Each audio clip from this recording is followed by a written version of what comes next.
sit back here. You have a preference? It doesn't matter to me. Looking nice, Dallas. Thank you.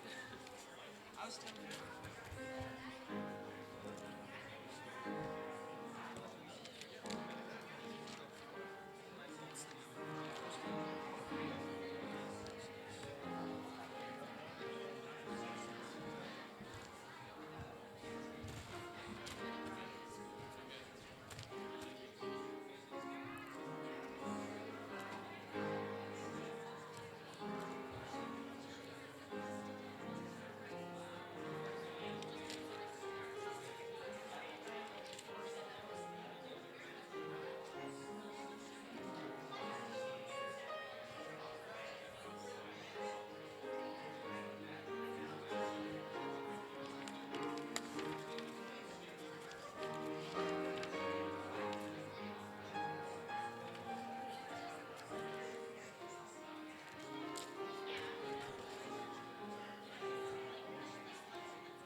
Herb Bootlout, one of the elders here, and I'd like to welcome everyone who's here this morning, both in person and participating online.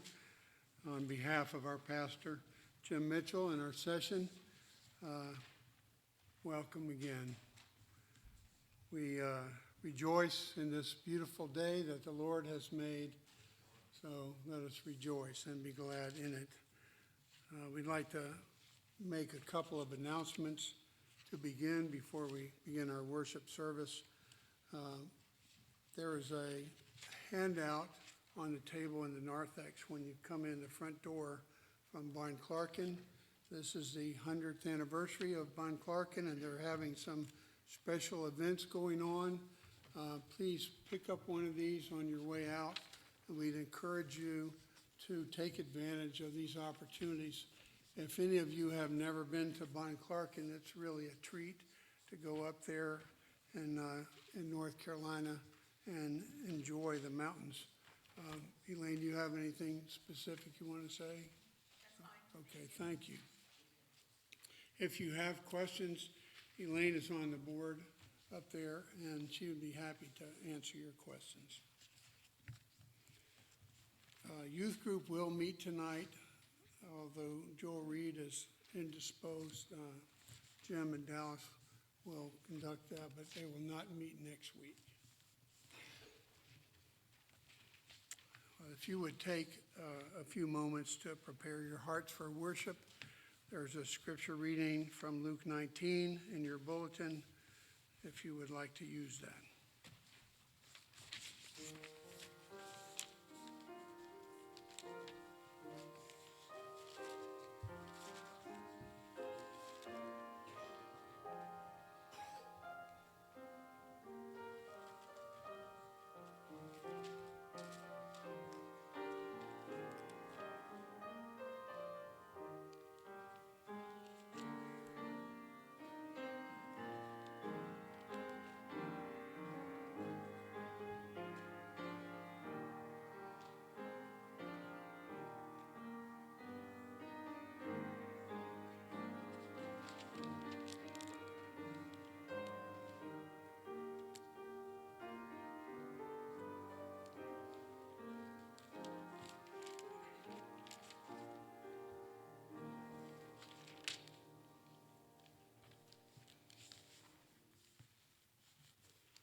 Call to worship is a time when we may offer praise to our God and ask Him to bless our time in worshiping Him by the power of His Spirit. We'd like to read from 2 Samuel 22 today. I'm going to read verse 1 because it sets the stage for what's going on here. And David spoke to the Lord the words of this song on the day when the Lord delivered him from the hand of all his enemies and from the hand of Saul. He said, "The Lord is my rock and my fortress and my deliverer, my God, my rock, in whom I take refuge, my shield and the horn of my salvation, my stronghold and my refuge, my Savior, you saved me from violence. For who is God but the Lord? And who is a rock except our God? The Lord lives, and blessed be my rock, and exalted be my God, the rock of my salvation. For this I will praise you, O Lord, among the nations, and sing praises to your name." Well, let us sing praises to our God with the hymn number 235 from the Trinity Hymnal. All glory, laud, and honor. Please stand.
Let us pray. Heavenly Father, you are exalted, O God. You are the Lord of the nations. You are sovereign. You sit in the heavens and you do whatever pleases you. And Lord, we pray that you would be pleased to receive our praise today, that your Spirit would be with us, enlivening our hearts by your word, and that we might rejoice in your presence. And we ask this in the name of our precious Savior, Jesus Christ, who taught his disciples to pray, saying, Our Father, who art in heaven, hallowed be thy name. Thy kingdom come, thy will be done, on earth as it is in heaven. Give us this day our daily bread, and forgive us our debts, as we forgive our debtors. And lead us not into temptation, but deliver us from evil. For thine is the kingdom, and the power, and the glory forever. Amen. Please be seated.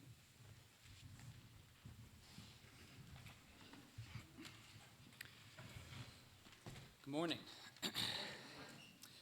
I remember the first time I heard R.C. Sproul talk about the word peccadillo. For those who don't know what it means, it's defined as a small, relatively unimportant offense or sin. This word, though, shows the depravity of humanity when we use it to describe sin, that we would consider any offense against a holy God to be less than important. So let us come together and confess our sinfulness before a righteous God using the confession that is printed in our bulletin. Lord Jesus, forgive my sins. Forgive the sins that I remember and the sins I have forgotten. Forgive my many failures in the face of temptation and those times when I have been stubborn in the face of correction. Forgive the times I've been proud of my own achievements and those when I have failed to boast in your works. Forgive the harsh judgments I have made of others and the leniency I have shown myself. Forgive the lies I have told to others and the truths I have avoided. Forgive me the pain I have caused others and the indulgence I have shown myself. Jesus, have mercy on me and make me whole. Amen. But God knew that we couldn't do it alone, and he has not left us without hope. Hear the words of the Apostle Paul, breathed out by the Holy Spirit, to assure us of our standing before God.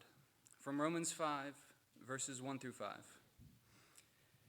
Therefore, since we have been justified by faith, we have peace with God through our Lord Jesus Christ.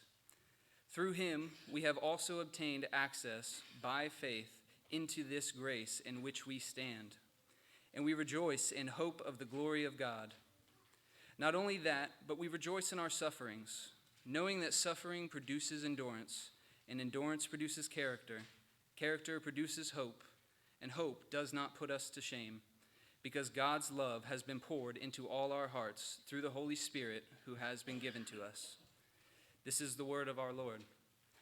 And brothers and sisters, if this is the hope that you cling to, stand with me and confess your faith using the Apostles' Creed, which is also printed in your bulletin.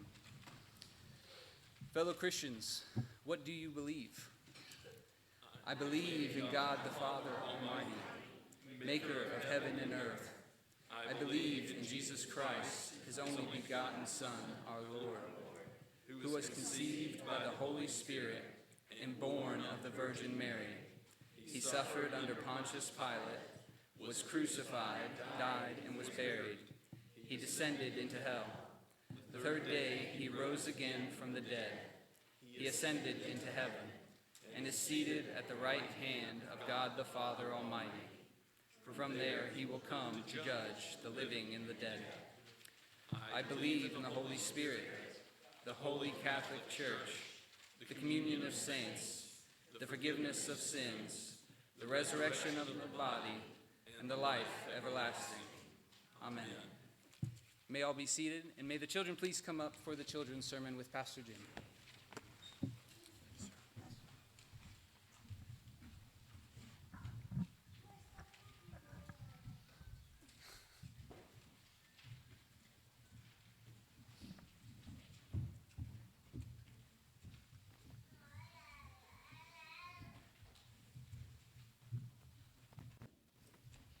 Good morning. Have you ever had something that you really liked get lost? A toy maybe lose some money? What would you do if you lost something really important? Need to find it. And if you did find it, how would you feel? Happy, very happy. Listen to what Jesus talks about in the Bible today. It's about when somebody lost something that was really valuable, and then they find it. And then all of a sudden, they're really happy. And you know what Jesus says that's like? It's like when God finds us. When he knows that you're a sinner and you turn to him to trust in Jesus to be saved, to live with God forever in heaven. That is something that the angels in heaven rejoice over. That is something that makes each of us happy, because we know God himself is happy because he brings you to live with him forever. Isn't that good news? Let's pray together. Father, we thank you that you seek and save the lost. You seek each one of these young ones today. We pray that you would aid them as they hear your word. May your Spirit open their hearts and guide us as a congregation and as parents, Father, to bring your word to bear on all of life, knowing that we cannot keep your law, but you have kept it for us in the Lord Jesus Christ, the perfect one, our Savior. In his name we pray. Amen.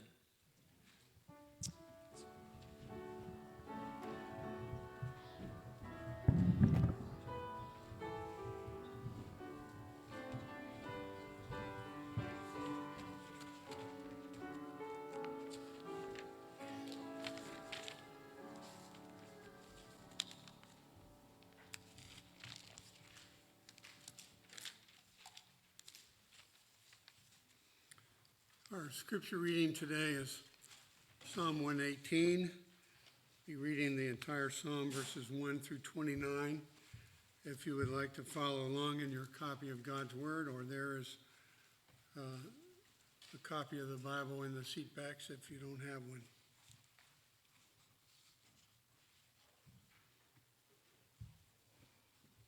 Psalm 118, the title in my version is His Steadfast Love Endures Forever, which is a theme that is repeated in the psalm. Oh, give thanks to the Lord, for he is good, for his steadfast love endures forever. Let Israel say, his steadfast love endures forever. Let the house of Aaron say, his steadfast love endures forever. Let those who fear the Lord say, his steadfast love endures forever. Out of my distress I called on the Lord. The Lord answered me and set me free. The Lord is on my side. I will not fear. What can man do to me? The Lord is on my side as my helper. I shall look in triumph on those who hate me. It is better to take refuge in the Lord than to trust in man. It is better to take refuge in the Lord than to trust in princes. All nations surrounded me. In the name of the Lord I cut them off. They surrounded me on every side. In the name of the Lord I cut them off. They surrounded me like bees. They went out like a fire among thorns. In the name of the Lord I cut them off. I was pushed hard so that I was falling, but the Lord helped me. The Lord is my strength and my song. He has become my salvation. Glad songs of salvation are in the tents of the righteous. The right hand of the Lord does valiantly. The right hand of the Lord exalts. The right hand of the Lord does valiantly. I shall not die, but I shall live and recount the deeds of the Lord. The Lord has disciplined me severely, but he has not given me over to death. Open to me the gates of righteousness, that I may enter through them and give thanks to the Lord. This is the gate of the Lord. The righteous shall enter through it. I thank you that you have answered me and have become my salvation. The stone that the builders rejected has become the cornerstone. This is the Lord's doing. It is marvelous in our eyes. This is the day the Lord has made. Let us rejoice and be glad in it. Save us, we pray, O Lord. O Lord, we pray, give us success. Blessed is he who comes in the name of the Lord. We bless you from the house of the Lord. The Lord is God, and he made his light to shine upon us. Bind the festal sacrifice with cords up to the horns of the altar. You are my God, and I will give thanks to you. You are my God, I will extol you. Oh, give thanks to the Lord, for he is good, for his steadfast love endures forever. The gate of the Lord in verse 20 is the stone that the builders rejected, who has become the cornerstone. Praise be to Jesus Christ our Lord.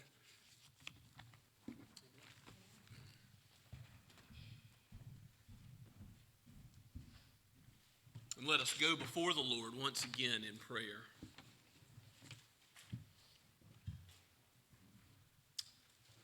Hallelujah. May your name be praised, O Lord of heaven and of earth.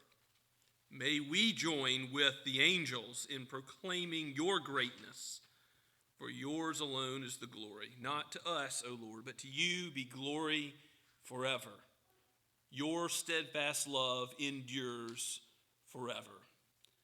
You alone are forever blessed. We may put our trust in you, but no human being, no refuge in princes, but refuge in the Lord our Savior, Jesus Christ, the only one mighty enough to deliver us from our sins, the only one whose merit is perfect, whose righteousness is complete and total, whose atonement is full, so that every sin is paid for in thought, in word, and deed, sins of omission and sins of commission. We thank you, Lord Jesus, for what you have done and are doing and will do for your people as you sanctify us in the truth. Send your Spirit, the helper, the giver of every good and perfect gift, the one who has called and has equipped and is working now in your people here at Scots Kirk. Lord, make us a blessing to others, that the lost may come in to come to know you also, that you may have us reach our neighbors. Help us to have the words to say. May our lives be an example of your love. Father, guide us as a church to make disciples, both of those who have been following you for some time, to continue on the path of discipleship, to grow in the grace and knowledge of the Lord Jesus Christ, and also for those who are young, for covenant children. Lord, help us to raise them in the nurture and admonition of you, and help those parents given that primary responsibility to do so. Father, give them strength and grace and discipline and wisdom and decisions as you have called them to this task. We thank you, Lord, that you are the victor over death, that you are sovereign over all the earth, and we know that even though there are evil forces at work, you turn the heart of the king where you will. And so we pray again for peace in our time. We pray for the victims of war, that you would give them mercy. Father, you would be with those who flee. We think of the conflict in the Ukraine, and we ask that you would bring about a peaceful resolution soon, and there would be no escalation any further. We pray for the Supreme Court, for the rulings made in the future. We particularly think about how that, as it relates to abortion, and we pray for every magistrate at every level, for those enforcing the law, that they would not enforce anything unjust, that they would not cause any little ones to have their life lost. Father, we long for a day when we will see this crime committed no more in the open as it is now.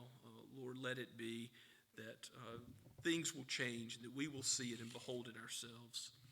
We ask, Father, that you would give us as a congregation the word that you have said will not return void, so that you will change us, but also, Lord, give your word to all the nations, every nation, tongue, and tribe. We think of those who are working stateside, but for the Robolos, for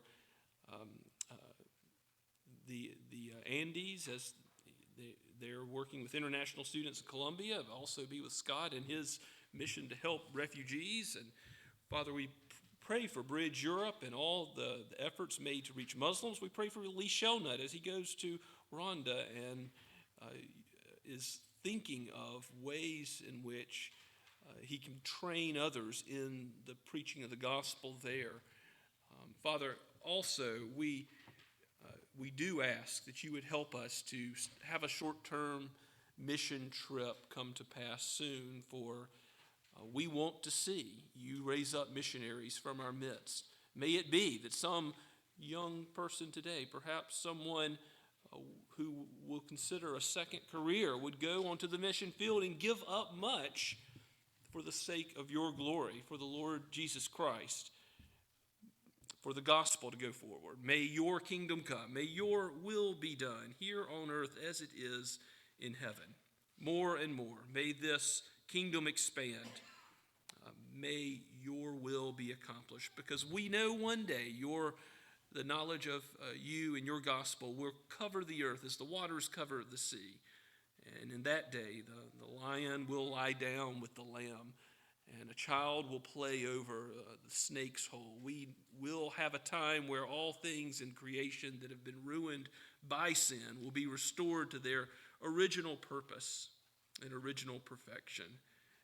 And the second Adam will do all of this by his resurrection power. And so we are thankful for him, in whom the sting of death and the reign of sin is ultimately ended. For we pray all this in Jesus' name. Amen. As we continue to worship this morning, let us sing together How Good It Is to Thank the Lord, hymn 635.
Let us pray.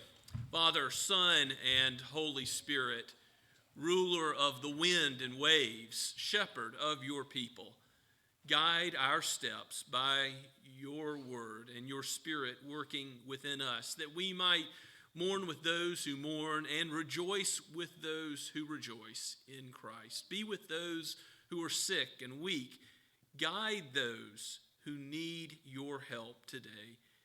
Make us more like the Savior, we pray. And use these tithes and offerings so that your kingdom may go forward. The message of the gospel would go to the ends of the earth with deeds of love and mercy. For we ask it in Jesus' name. Amen.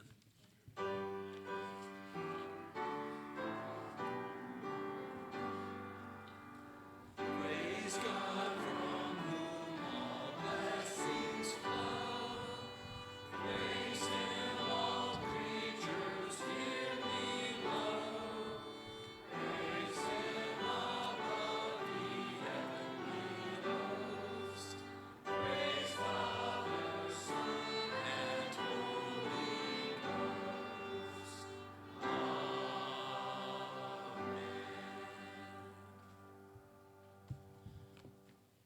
Please be seated and take your copy of God's Word and turn with me once again to the Gospel of Luke. This morning, looking at Luke chapter 15, a famous chapter in Luke's Gospel. As you'll see, there are three parables that we're going to consider, and they do well to be considered together because they are all about three things that are lost and then found. And most famously, the concluding bulk of our text is the parable of the prodigal son, the lost and found son. Let's give our attention to God's word. As you recall, Jesus has been eating with Pharisees. Others have gathered around to hear, and that's the situation in which we find Christ speaking now. From the pen of Luke, by God's Holy Spirit for each of us today, this is God's word. Now the tax collectors and sinners were all drawing near to hear him, that is Jesus. And the Pharisees and the scribes grumbled, saying, "This man receives sinners and eats with them." So he told them this parable. "What man of you, having 100 sheep, if he has lost one of them, does not leave the 99 in the open country and go after the one that is lost until he finds it? And when he has found it, he lays it on his shoulders, rejoicing. And when he comes home, he calls together his friends and his neighbors, saying to them, 'Rejoice with me, for I have found my sheep that was lost.' Just so, I tell you, there will be more joy in heaven over one sinner who repents than over 99 righteous persons who need no repentance. Or what woman, having 10 silver coins, if she loses one coin, does not light a lamp and sweep the house and seek diligently until she finds it? And when she has found it, she calls together her friends and neighbors and says, 'Rejoice with me, for I have found the coin that I had lost.' Just so, I tell you, there is joy before the angels of God over one sinner who repents." And he said, "There was a man who had 2 sons, and the younger of them said to his father, 'Father, give me the share of property that is coming to me.' And he divided his property between them. Not many days later, the younger son gathered all he had and took a journey into a far country. And there he squandered his property in reckless living. And when he had spent everything, a severe famine arose in that country, and he began to be in need. So he went and hired himself out to one of the citizens of that country, who sent him into his fields to feed pigs. And he was longing to be fed with the pods. The pigs ate, and no one gave him anything. But when he came to himself, he said, 'How many of my father's hired servants have more than enough bread, but I perish here with hunger? I will arise and go to my father, and I will say to him, Father, I have sinned against heaven and before you. I am no longer worthy to be called your son. Treat me as one of your hired servants." And he arose and came to his father. But while he was still a long way off, his father saw him and felt compassion and ran and embraced him and kissed him. The son said to him, "Father, I have sinned against heaven and before you, and I'm no longer worthy to be called your son." But the father said to his servants, "Bring quickly the best robe and put it on him. Put a ring on his hand and shoes on his feet, and bring the fattened calf and kill it, and let us eat and celebrate. For this is my son. This my son was dead and is alive again. He was lost and is found." And they began to celebrate. Now his older son was in the field, and as he came and drew near to the house, he heard music and dancing. And he called one of the servants and asked what these things meant. And he said to him, "Your brother has come, and your father has killed the fattened calf, because he has received him back safe and sound." But he was angry and refused to go in. His father came out and entreated him, but he answered his father, "Look, these many years I have served you, and I have never disobeyed your command. Yet you never gave me a young goat that I might celebrate with my friends. But when this son of yours came, who has devoured your property with prostitutes, you killed the fattened calf for him." And he said to him, "Son, you are always with me, and all that is mine is yours. It was fitting to celebrate and be glad, for this your brother was dead and is alive. He was lost and is found." Let's pray together. Oh, Father, you are the one who brings the dead to life. You are the one who brings sinners to repentance, and you are the one who causes the angels in heaven to rejoice over just such a thing. Help us now, if we are lost, to become found by your mighty power. Help us to know our sin and our need, so that we will depend on you all of our Christian life, and we will look forward to an existence with you forever, with the angels in the light of your presence, knowing that we did nothing to deserve this, but all the glory is due to your name because of your grace and your mercy. We ask it in Christ's name. Amen. So Jesus is stirring the pot again with parables. He is talking to the Pharisees, and he has tax collectors and sinners, if you look back at verse 1, drawing near to hear what he has to say. And that reminds his opponents, the Pharisees, who practiced, R.C. Sproul says, something of a spiritual apartheid, righteousness by segregation from anyone who had a lifestyle of evil. And they see these tax collectors and sinners, that is, women of the evening, prostitutes, gathered around. The Pharisees and scribes, we read in verse 2, grumbled, saying, "This man receives sinners and eats with them." They're reminded that Jesus not only eats with them, they didn't think that was so bad, but that he eats also with tax collectors and sinners. So it's in this context where Jesus is responding to the Pharisees that we're going to see these three parables of the lost and found, and ultimately the prodigal son really must be understood in this light if we're going to understand the older brother. When we see the first parable about the lost sheep, there's 99 that are safe in the open field. They're left to go seek out the one that's lost. That's God's care, his concern for the lost sheep. But it's also a statement about those who think they have no need of salvation. Look at the very last verse of this parable, which is verse 7. Just so, I tell you, there'll be more joy in heaven over one sinner who repents than over 99 righteous persons who need no repentance. Now, who needs no repentance? no one born of Adam save Christ himself.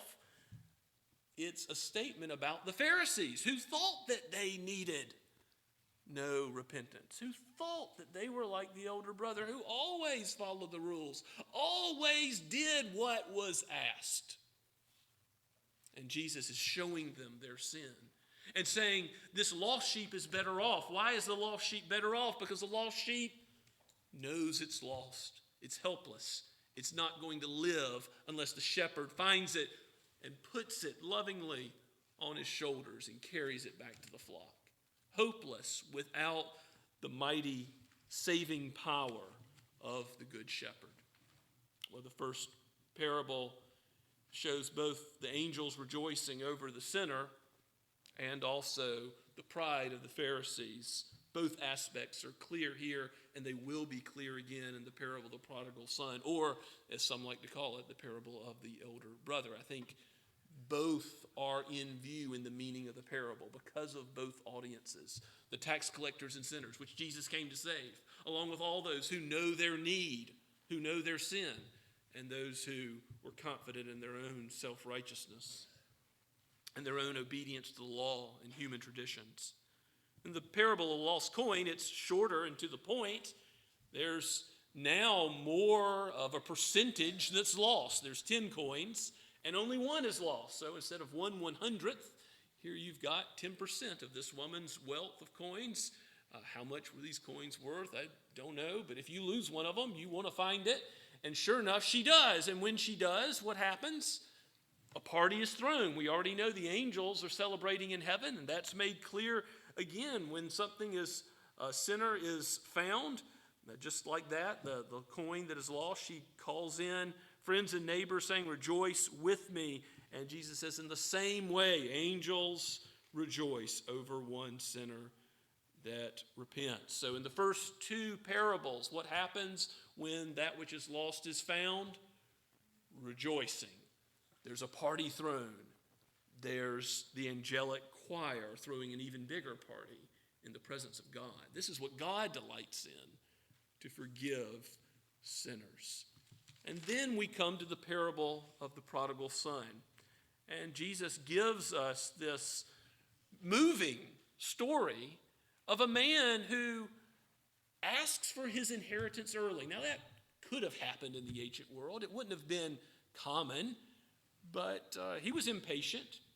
He was greedy. We're to see him not respecting and honoring his father here in his request, and the father grants it. He goes and does worse once he has the request. What does he do? He goes not to some place in Israel to honor God, but to a far country.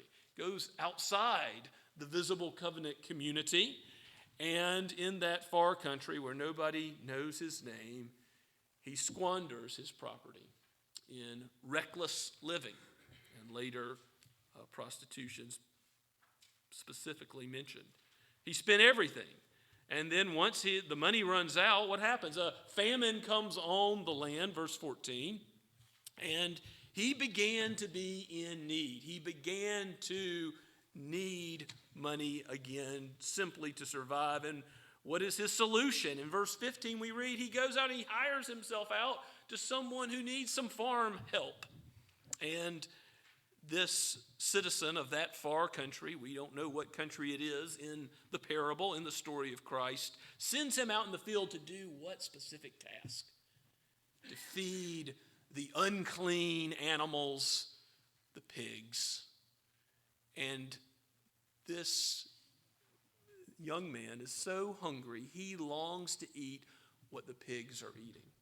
That's just an image you can't get out of your head. That's something that we ought to know and remember, teach to our young children and remember from our youngest days, because here's an example of utter destitution, utter shame in making the wrong decisions that will affect this man's entire life. He was longing for food, and no one gave him anything, not even what the pigs were consuming.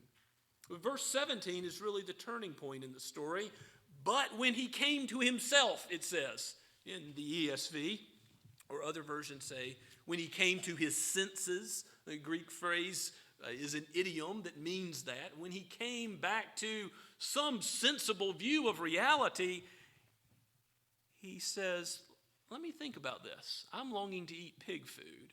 But back where my father lives, his hired servants are doing just fine. And so he says, I'm not worthy to be called his son, but I'll go back and say, just make me like one of your servants. I'll be employed by you. Even though I don't deserve to be considered as a son, make me your slave. Make me your doulos, your hired help.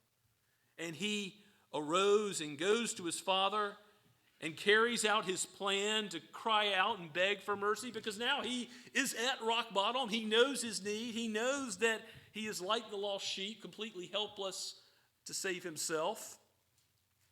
But he goes to his father, the one who can help, who is clearly the image of God in this parable.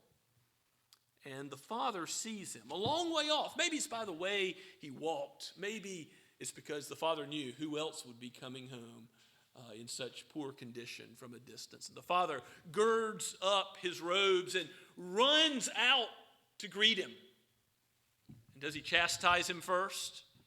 Does he blast him for all of his foolish decision making? No.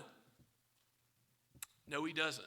And he hugs him, he kisses him, he welcomes him. And though he says, I'm no longer worthy to be called your son, he goes through the speech he had planned in verses 21, 22. The father says, quickly, bring the best robe, put it on him. Put a ring on his hand, shoes on his feet. Get him a shower, get him cleaned up. Here's the idea that the father is going to treat him not only as a son, but as an honored son, though he wouldn't have requested as such. And he brings the fattened calf to kill it, to eat and celebrate. So there's a party thrown. Again, neighbors and friends were invited. You don't kill a fattened calf every day in the ancient world. Even eating meat at a meal would have been rare. And the fattened calf would be, this is a feast for the whole village. And what are they celebrating? The son who was lost, considered as dead, is found. He's alive. He's safe. And the father glories in, well, here it's 50% of one of two sons, not just 1/100th or 1/10, but something so valuable. Now it's not just a coin or a sheep. It's not property. It's his beloved son. And he's back. And so the party goes on, and there's music, there's dancing. But we read in verse 25 that here's where the Pharisees, as the original hearers, might have been nodding along to Jesus' parable, and then all of a sudden they realize it's not going to stop with just the rejoicing over the salvation of sinners. The older son, he comes and hears what's happening. He said, well, what's all the commotion about? And the servants ask him, and the servants tell him what this means. And he says, your brother has come home. Verse 27, father has killed the fattened calf. He's received him back safe and sound. So how do you think the older brother reacts? Is he glad? Is he happy that his younger brother is safe and sound? Is he thinking of him? Is he thinking of others? Is he thinking of his father's joy? The joy of the whole community? No. He was angry, like Jonah in Nineveh. He was angry, though God was saving. He was angry and refused to go in. What an affront to his father's hospitality, to the whole village. He wouldn't even go into the party. And his father actually comes out and entreats him, it says. Verse 29, he answered his father, look, these many years I have served you. I have never disobeyed your command. You hear the Pharisees there again. Those who need no repentance. Those sheep that think they're just fine on their own. Have they never disobeyed the Father's command? They might have thought so by some external obedience to the law, by making it less searching than it really is, as Jesus points out. That do not murder doesn't just mean don't stab somebody with a knife. It also means don't hate in your heart. Don't speak an angry word towards someone else. As he points out that do not commit adultery is not only the outward sin defiling marriage, but it is also lust in the heart. It is a lustful look. This is the extent of the law that was misunderstood by the Pharisees as they sought to make themselves righteous before God. And the older brother encapsulates that as he says, I have always done your command, but you never even gave me a goat that I might celebrate with my friends. What is the older brother's view of God, of the Father? That he's stingy, that he hasn't given them what they deserve, rather than the sinner who recognizes his need, the younger brother. I don't deserve anything. I don't deserve to be called a son. But because of the mercy of God, because of his grace, he gives the position of honor, an inheritance to his children. You don't press the details of the parable here. When the older son is told by the father, all that I have is yours. He doesn't. The Pharisees don't receive the kingdom of God if they don't repent. But it is true that they had the inheritance of all the covenants and promises, isn't it? If you look forward in Luke till after the triumphal entry, after they say, blessed is he who comes in the name of the Lord, in Luke chapter 19, after Jesus is welcomed into Jerusalem on a donkey, then in chapter 20, there's another parable. We'll get there eventually, Lord willing. But in verse 9, it begins, it's the parable of the wicked tenants. And I want to relate this parable back to the parable of the prodigal son. Read it with me. And he began to tell the people this parable. A man planted a vineyard and let it out to tenants and went into another country for a long while. When the time came, he sent a servant to the tenants so that they would give him some of the fruit of the vineyard. But the tenants beat him and sent him away empty-handed. Then he sent another servant, but they also beat and treated him shamefully and sent him away empty-handed. And yet he sent yet a third, and they wounded and cast him out. And then the owner of the vineyard said, what shall I do? I will send my beloved son. Perhaps they will respect him. But when the tenants saw him, they said to themselves, this is the heir. Let us kill him so that the inheritance may be ours. And they threw him out of the vineyard and killed him. What then will the owner of the vineyard do to them? He will come and destroy those tenants and give the vineyard to others. When they heard this, they said, surely not. But he looked directly at them and said, what then is this that is written? The stone that the builders rejected has become the cornerstone. Everyone who falls on that stone will be broken to pieces, and when it falls on anyone, it will crush him.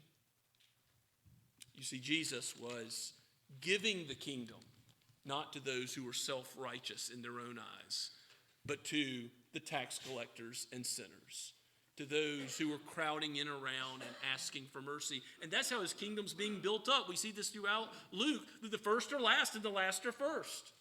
Those religious leaders who think themselves first, they're not in the kingdom. Perhaps the story does end with a little bit of a cliffhanger. We don't know what happens after the celebration. The fitting nature of the celebration is confirmed by the Father in verse 32. He says it was right, it was fitting to celebrate and be glad for the son who was dead and is alive, who was lost and is found. But we don't know if the older brother came around. Maybe some of these Pharisees did come around. Maybe God granted them repentance to see their sin. We know in the book of Acts, as God's kingdom goes out into the Roman world, to the known world, that many priests became obedient to the faith. Some who crucified Christ became disciples. So the gospel is for the Jew and the Gentile. And some who heard Christ's words and were older brothers, self-righteous, maybe like Nicodemus, they come out of the camp of the Pharisees to know regeneration and become part of God's kingdom.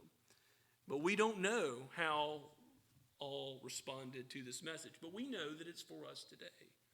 If we are righteous in our own eyes, what does God want us to see here in this text? That we must recognize our need.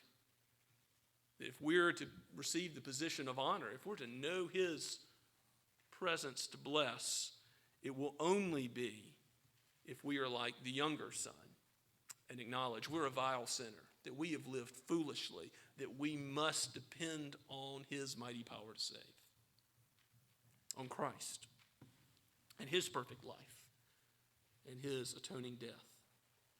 And likewise, if we are like the younger brother, if we have lived in a very foolish way, we ought to see that not only has God redeemed us from that, such were some of you, 1 Corinthians 6, Paul says to those who practiced every kind of vile lifestyle in Corinth, he redeems us from that, so we come back from the far country, so that we do live for him, so that we rejoice when God's gospel goes to others, even if they don't look like us.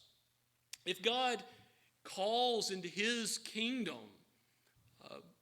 someone, whether it's a Ninevite that Jonah despised. I've seen this happen in churches. I don't know that it's happened at Scots Kirk, but sometimes God will call two people who are enemies to be members of the same church. And I don't know why, but they were enemies in high school, or there's something about personalities that clash that goes back. What does he call us to as Christians? For the fruit of the Spirit of love to be manifest, including patience, forgiveness, to do the hard work that's involved in being one body, one spirit in the Lord Jesus Christ. That's part of recognizing that God surprises by his grace, and he brings in somebody that you might think, I don't want to be associated with them, and I know how they have lived. No, here he brings in the tax collectors and sinners that nobody wanted to have as their close friends, and Jesus says, I'm making them my friends. He's taking those who are possessed by demons and doing all kinds of crazy things in their lives and drawing them out of that into the presence of his glorious grace and changing them.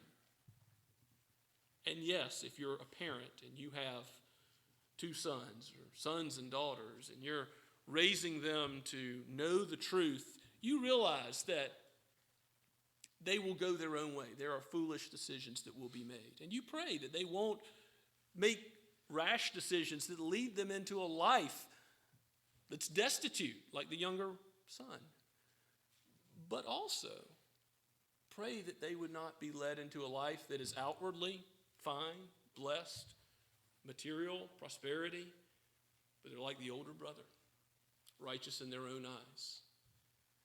Wherever you are, wherever your children are, you need the same gospel. The gospel that begins with need and ends with the mighty power of God to save. What was lost, utterly lost, hopelessly lost, in him, by the power of the Spirit, working through his word, the proclamation of Christ, died and risen again, is found. Blessed be his name. Let's pray together. Father, we give you praise for your word. We thank you for the Lord Jesus and what he has done. Shape us by this famous story, for we know that without your grace, we would be utterly lost. For the wages of sin is death. Show us our need of you every day. Remind us that we remember our need of you. And guide us in the way everlasting. We pray in Jesus' name. Amen. As we respond to God's word this morning, let us stand and sing from the Trinity hymnal yet again, number 701, Redeemed, How I Love to Proclaim It.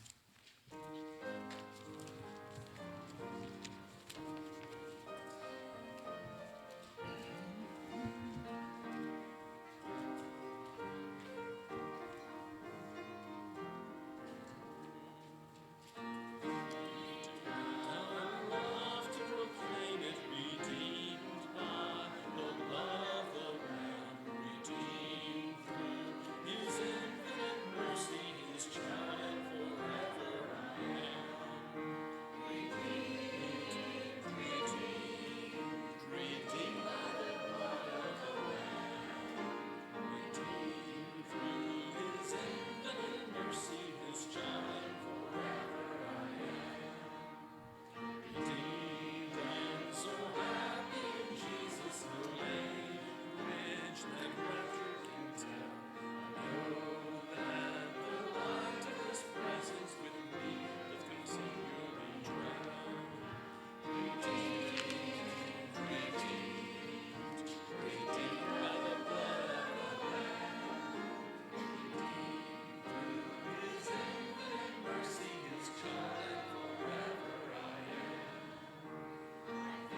Now may the Lord bless you and keep you. May he cause his face to shine upon you and be gracious to you. May he lift up his countenance upon you and give you his peace now and forever. Amen and amen.